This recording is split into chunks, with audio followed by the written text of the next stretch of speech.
where do I even begin with this? So let's start here. Nobody has done more to rebuild and save the Republican Party than Donald Trump since Abraham Lincoln himself. President Trump inherited a broken shell, a hollowed out husk of a political party after the Bush years, after the Ryan years, after the sellout years, and he turned it into the working class party, the middle class party. And he took states that had been blue forever. He took the blue wall. He took states like Wisconsin, states like Ohio, states like Pennsylvania. He pulverized that blue wall. How many Senate races have we seen where President Trump won a state by 8 points, 9 points, 10 points, 11 points, and it was just enough to bring along the Republican senator by half a point or a point to build that Senate Republican majority? How many Senate candidates has he dragged along to victory? And how many rhinos has he forced out of the party to elect real working-class populist Republicans, people like, for example, Eric Schmidt, who represent the future of the Republican Party, where it is today? President Trump has raised more money for Republican candidates than any human in history. He has more enthusiasm and support from Republican voters than any candidate in history. I could keep going, Laura. The reality is, as he said, President Trump is dead on right here. What this comes down to is the Trump voter needs to show up in the midterm. Welcome, friends. Pull up a comfy chair and make yourself right at home. If you love this great country as much as I do, please go ahead and hit that subscribe button, leave a like, and share this video with your family and friends. It truly helps us keep sharing these wonderful, uplifting American stories with folks all across the land. Now, settle in, because I have a beautiful tale to tell you today. We're hoping to achieve that, Bill. We've had 5 votes on it already. We will, if we can, we'll figure out a way to get yet another vote on the Save America Act, but I don't expect the Democrats to change their view. The issue here is all 47 Democrats, all 5 times we're voting on the Save America Act on the floor of the United States Senate have voted no.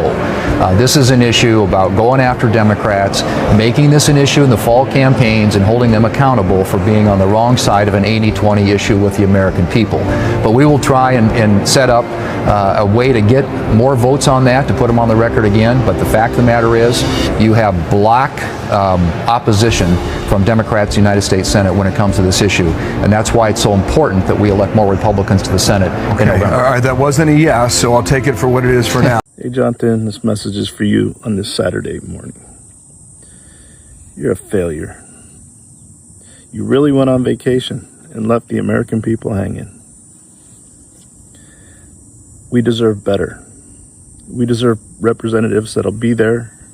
We deserve leaders that'll lead. Leading would have been saying everybody that is in the Senate is going to stay and pass secure election laws before the midterms. But you're not a leader. You're a failure. I look forward to you being Liz Cheney'd or John Cornyn. It's coming. Your days in the Senate are numbered. Have a great Saturday. The Senate will resume a marathon debate session on the Save America Act. So the White House is pushing to pass the legislation. There's more support building, and here's a headline from Fox Digital. GOP governors, AGs, back Trump Save Act push, warn system gives undue influence to states with illegal aliens. But senators are still split amongst party lines. I don't think this is a hot take. Only American citizens should be voting in American elections. We will not let this evil legislation pass. No Jim Crow 2.0. No Jim Crow 2.0. We have a bill that's been entitled the Save America Act. But make no mistake, this is not about saving America. That is a fraud on the American people. And Karl Rove, Fox News contributor, joins us now. Karl, what? It's time for Republicans to do what they have to do, and that's terminate the filibuster. It's the only way you can do it. And if you don't terminate the filibuster, you'll be in bad shape. We won't pass any legislation. There'll be no legislation passed for 3.25. We have 3.25 years, so that's a long time. But when they can't do an extension, and John, I think they've done an extension every single time they've ever been asked forever. This is the first time they haven't done an extension. Extensions are supposed to be easy, but if they won't do an extension, they won't do any bill, even a simple bill. And we should do our own bills. We should get out. We should do our own bills. We should open up. We should start tonight with the country's open. Congratulations. Then we should pass voter ID. We should pass no mail-in voting. We should pass all the things that we want to pass, make our elections secure and safe, because California is a disaster. Many of the states are disasters. But can you imagine when they vote almost unanimously against voter ID? All we want is voter ID. You go to a grocery store, you have to give ID. You go to a gas station, you give ID. But for voting, they want no voter ID. That's only for one reason, because they cheat. We would pass that in 15 minutes. If you don't get it, you'll never pass that. You'll never talk about mail-in ballots. Mail-in ballots make it automatically corrupt. If you have mail-in ballots, automatically it's correct. Even Jimmy Carter, they had the Carter Commission after he got out of office, and he had a group of very distinguished people, Democrats and Republicans, and they passed, they recommended things take place. It was a long time ago. And they said about mail-in ballots, if there is mail-in ballots, there will definitely be corruption, because, you know, they pass through too many hands. I mean, you go in to vote, and they want you cut. Also have some form of photo ID required, voter ID, and 8 other states are considering it. So the second reason is to make a uniform recommendation in our country through this report that we've issued, so that there is not highly discriminatory laws passed by one party or another. And the third reason is that we put in some very careful constraints to prevent abuse. For instance, these photo ID cards will be free. Secondly, there'll be a wide distribution of them. The states will be required to go around the state to issue these photo ID cards to as many people as possible, which will be a good system just for recruiting new voters. This will be very important.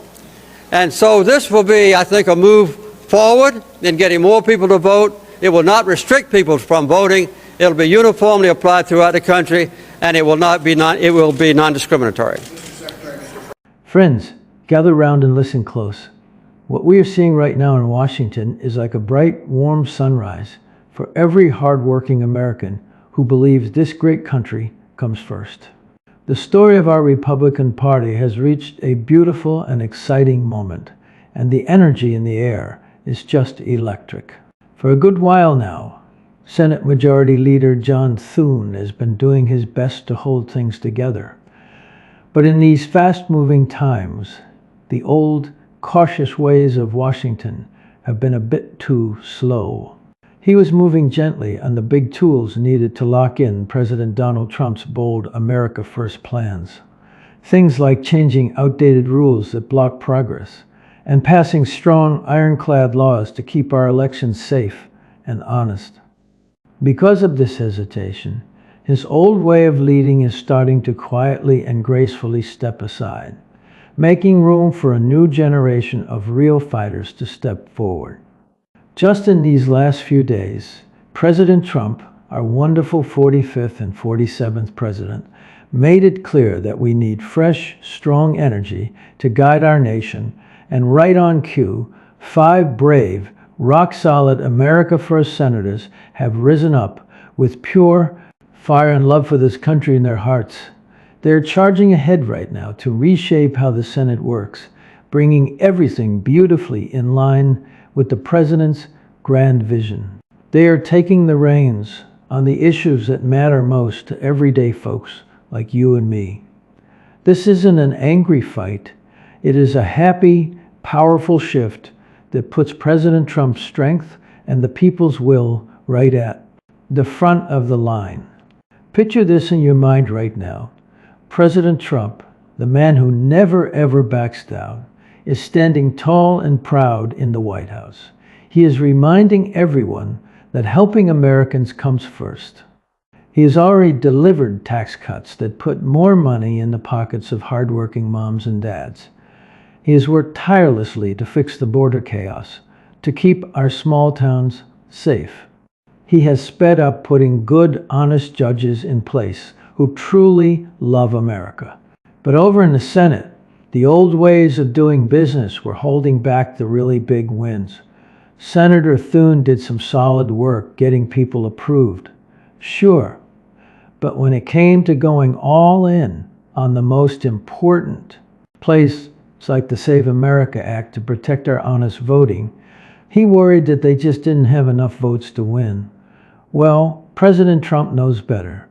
He sees the bright path forward, and he is never afraid to speak the truth out loud. Just days ago, when asked about the future of the Senate leadership, our president kept it simple and real. We're going to find out. That is the kind of brave, straight talk that wakes up the whole town. No soft words, no silly excuses. It is the exact same courage that brought him back to the White House to lead us again. And it is beautifully inspiring the whole party to step up to the plate. And folks, that is exactly what these 5 brave senators are doing right this very minute. To keep the government open by voting for a short-term, nonpartisan, clean, continuing resolution, 24 pages long, or they can vote to shut the government down. That's what we're looking at. They, as you all know, have voted during the time they had the majority 13 different times, and when Biden was in the White House, on short-term continuing resolutions, 13 different times. And so it begs the question is what's changed? And I think what's changed is President Trump is in the White House. That's what this is about. This is politics. And there isn't any substantive reason why there ought to be a government shutdown. This is something that has been done routinely, as I said, 13 different times when the Democrats had the majority. But we are not going to be held hostage for over $1 trillion in new spending on a continuing resolution, nor are we going to be held hostage to allow illegals to get free health care in a continuing resolution. These are things that they're demanding as part of their so-called negotiation. Ladies and gentlemen, there isn't anything here to negotiate. This is a routine funding resolution to keep the government open so that we can continue our appropriations work and fund the government in the old-fashioned way. Particularly the Save America vote on the voter ID component failed. Not a single Democrat joined us. We're going to have to keep fighting on that one. We're not done. We're just getting started. We had the voice vote on adjourning, and it failed. They outvoted us. That was the first time, as far as I'm aware, in decades when any vote has been held on any significant recess or adjournment. And I hope to have more of those in the future. I don't know what else to say other than thanks to all of those who encouraged us to keep going, to keep fighting. We did our best.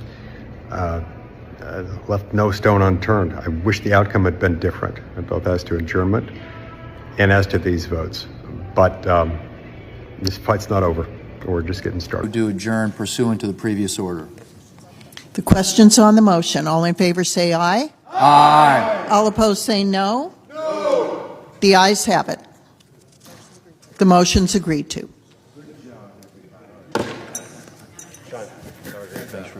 Thank you.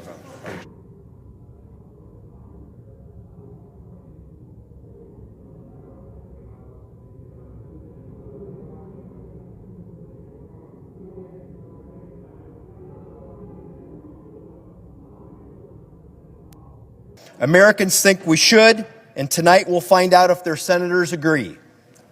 I urge my colleagues to vote yes on this bill to establish a nationwide photo ID standards and give Americans better run, honest, and fair elections.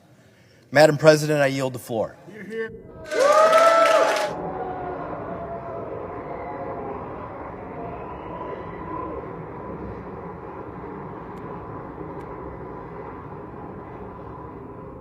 Will report the motion to invoke cloture. The gentleman from California.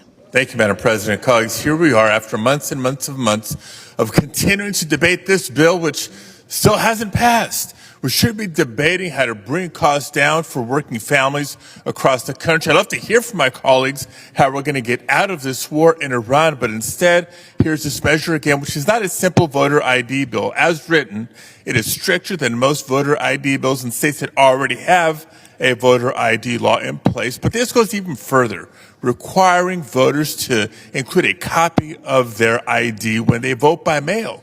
As you all know, tens of millions of Americans vote by mail.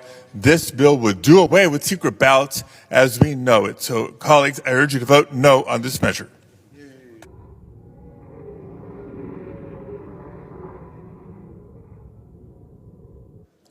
The clerk will report the motion to invoke cloture.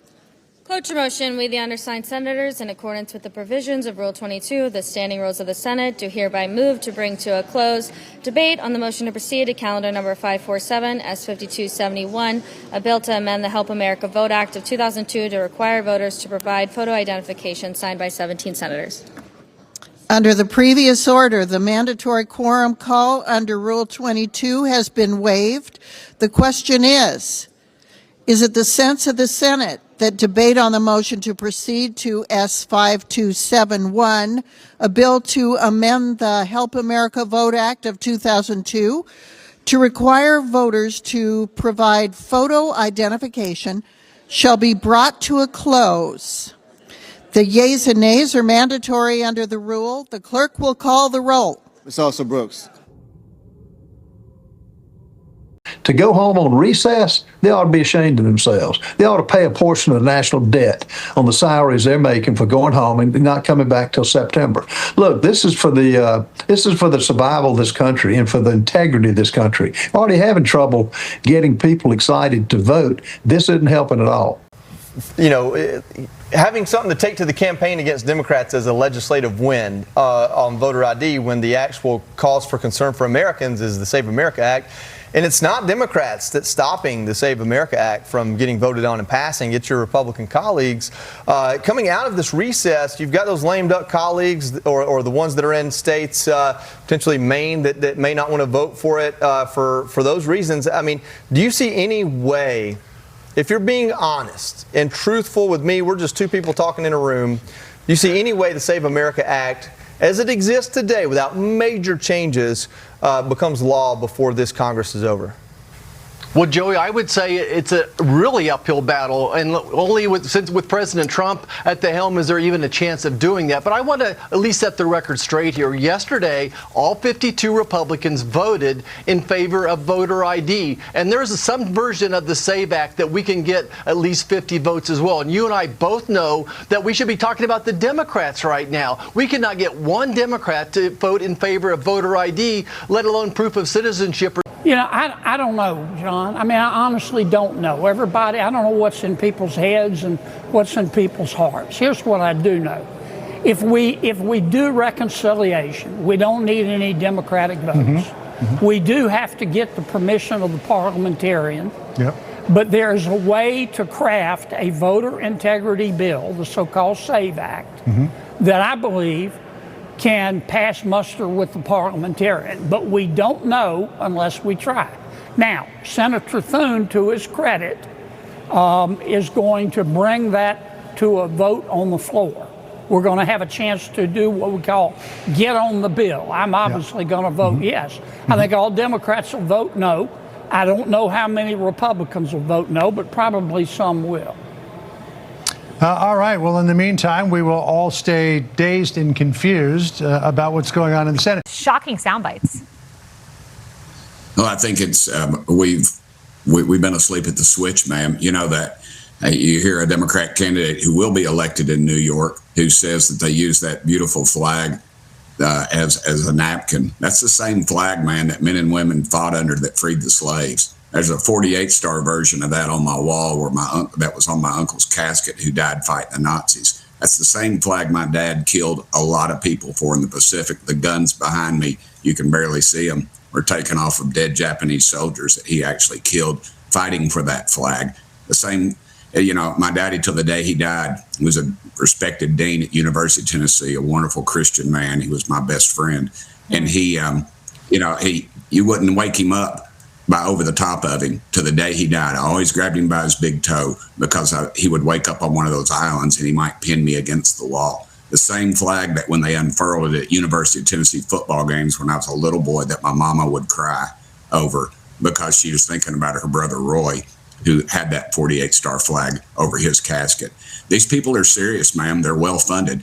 In Knoxville, Tennessee, I was county mayor 2 terms back. My buddy Glenn Jacobs is finishing up his term. The woman who won, Betsy Henderson, ran against a Democrat communist who marched with Madero 6 years ago. Now, let us look closely at these 5 brave men stepping brightly into the light to help our country. We have strong fighters like Mike Lee from Utah, who always stands up to protect our beautiful Constitution. There's Rick Scott from Florida, a caring man who knows exactly how to get good things done for families just like yours.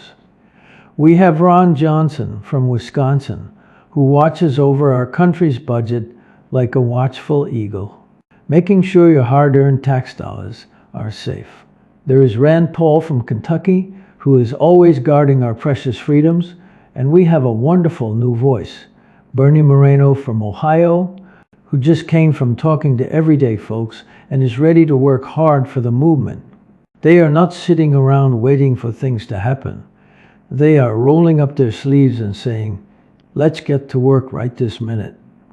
They are pushing hard to skip their vacations and stay right there in Washington.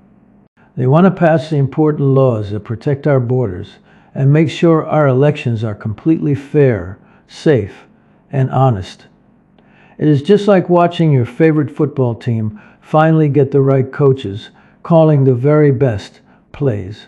These leaders understand that putting America first means putting moms, dads, workers, and true patriots ahead of endless waiting. Think about what this beautiful change means for regular, hardworking Americans today. Imagine a sweet mom living in a quiet, small town in the Midwest.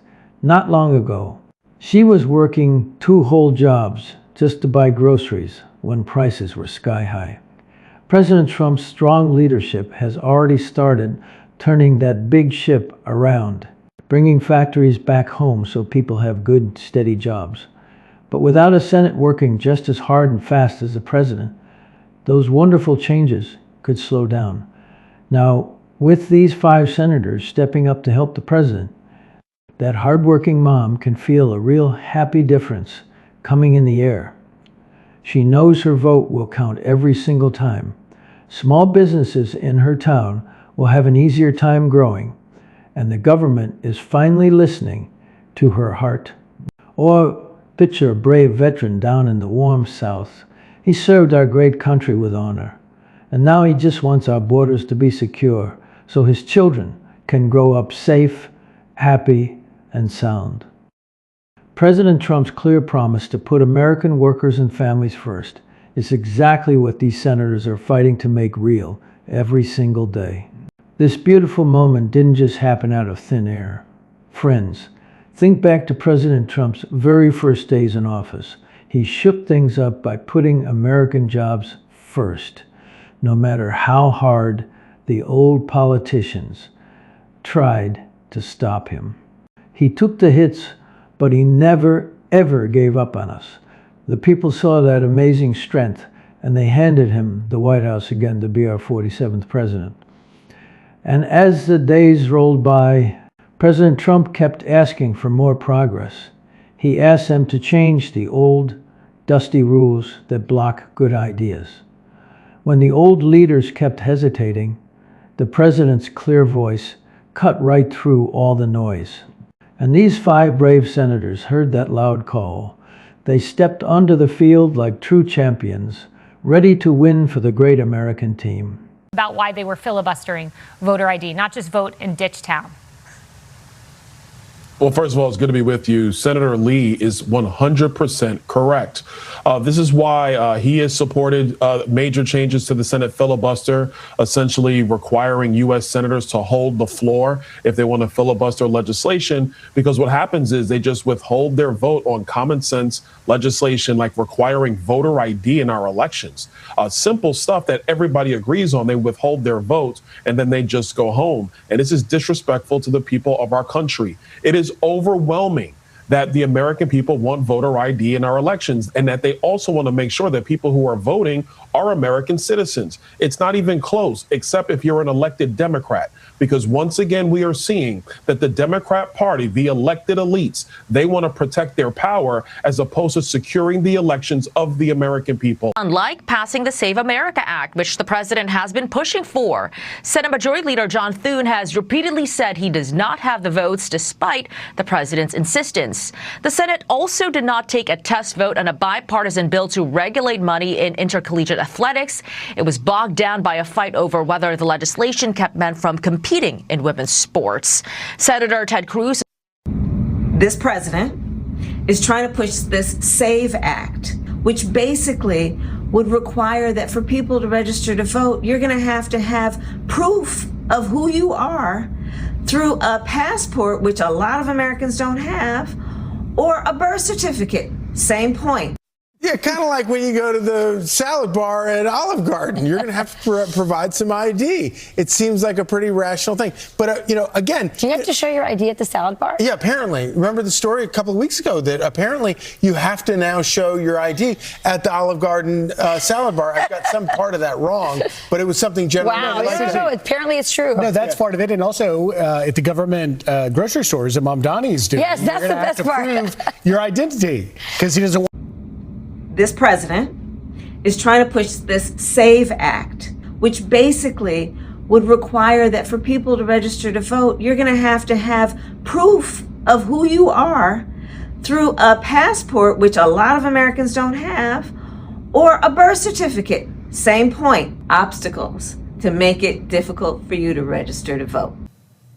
I really am dumbfounded that I still have to come to the floor and have this debate with anybody in this chamber. I'm one of the newest senators. I just got to Washington last year on behalf of the great free state of Florida. And I fought like heck to protect that state during challenges this nation had never faced before. And we did it. We're now one of the most successful states, with one of the states with the most secure elections. And you better be darn sure I'm going to do that here as a United States Senator on behalf of all Americans. It shouldn't be controversial. It is not complicated.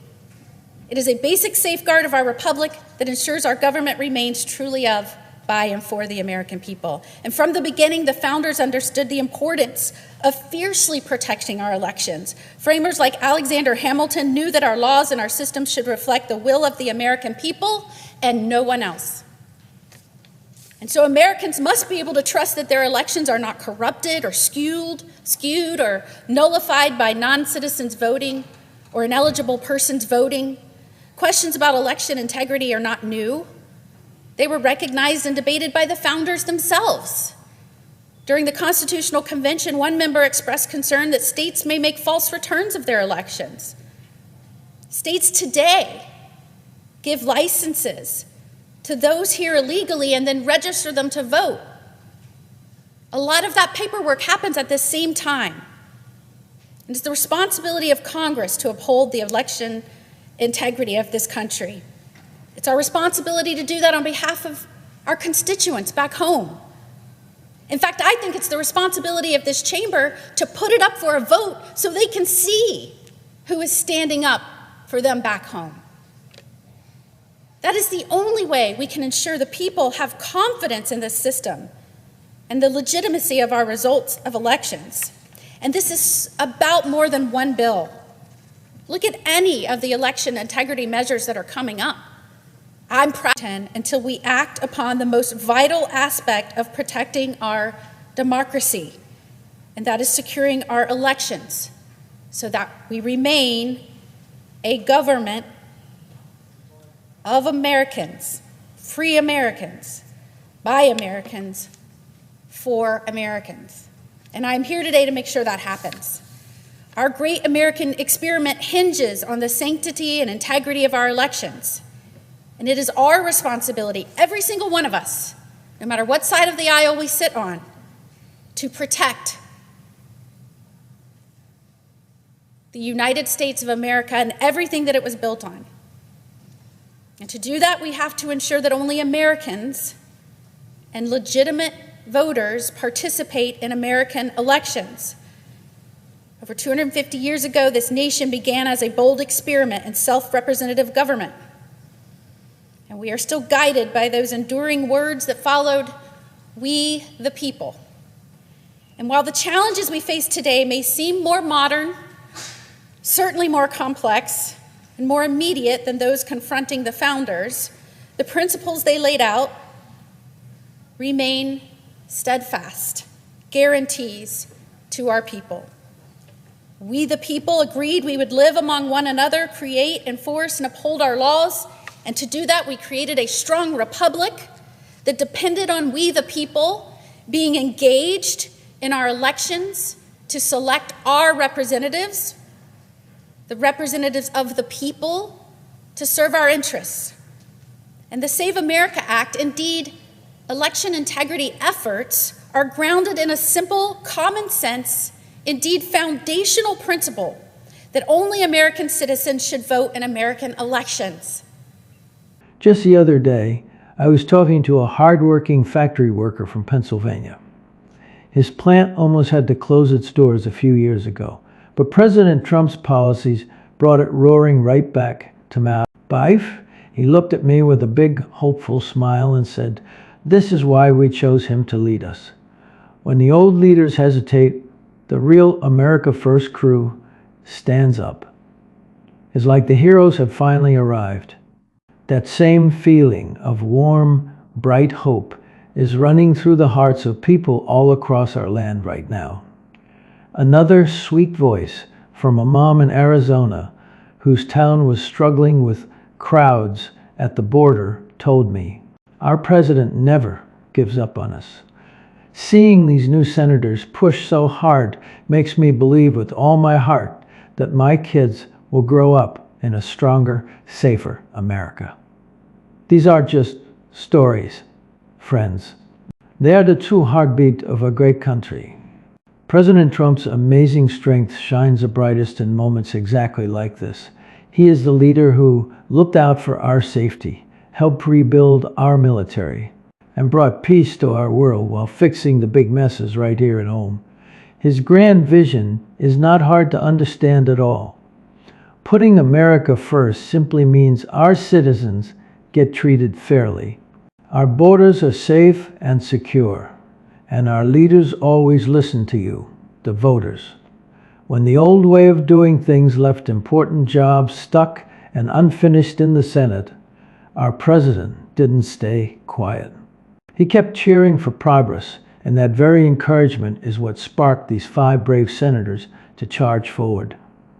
They are building a beautiful machine of hope, making sure the Senate floor becomes a place where good deeds happen, not just endless talk. This is a massive, beautiful win for the country because it proves once and for all that we, the people, still hold the power. Everyday Americans are already feeling the bright sunshine of hope. A small business owner in Texas told me how the president's tax cuts let him hire more friendly neighbors. And now, with the Senate moving at full speed, he sees even bigger and better days coming. A young couple in the Midwest who used to worry about the future told me this special moment makes them so incredibly proud to be American again. The urgency is real, and every single day counts. With these brave senators stepping up, the good work for safe elections and strong borders never has to pause. As an old storyteller who has watched this beautiful country grow and change, my heart just swells with absolute pride to share this with you. President Trump stands as our unbreakable shield, the one who took the heavy hits and just kept delivering good things for our families. This wonderful change in Washington is for the tired truckers on our long highways, the patient teachers in our classrooms, and the sun-baked farmers feeding our nation. It is the very soul of our nation rising up stronger. Keep your faith bright, stay joyful, and know that every hard-working American is a special part of this victory. The best days are still ahead, because with this bold path, nothing can stop the American dream. Well, friends, thank you so much for pulling up a chair and spending this time with me here at Truth Horizon. If this story warmed your heart and gave you hope for our beautiful country, please hit that subscribe button. Leave a gentle thumbs up and share this message with everyone you love.